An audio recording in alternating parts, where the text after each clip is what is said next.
xin truyền lên call alo e nga ram thiam va tên xiam tu fakin rol môi ăn chua thiên lai a phân ô ăn môi nhẹ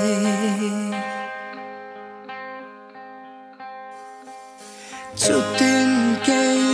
po ăn yang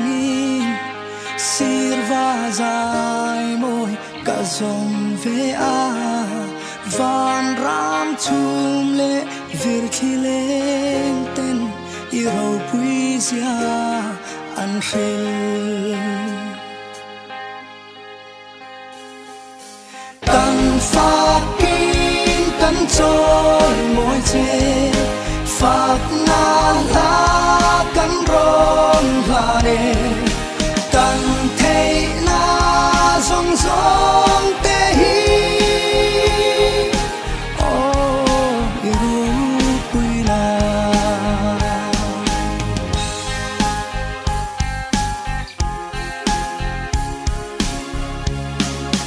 nắng mà pha cá dài phổi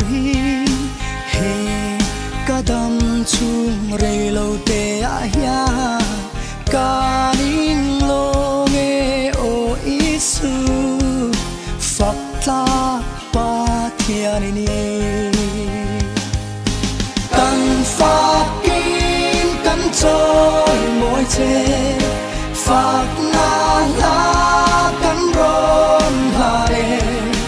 căn thấy na rong rong tê hi ô yêu quý na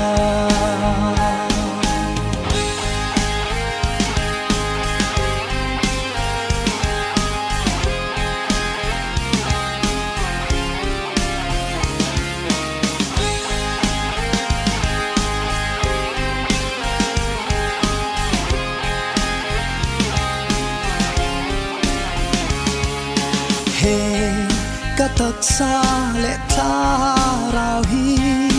im minh rô quy nan ni se cả ô lê thay na gió hi ô yêu quy na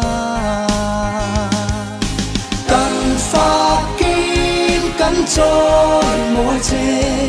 phát na la căn rong la đê căn thấy na rong rong tê hi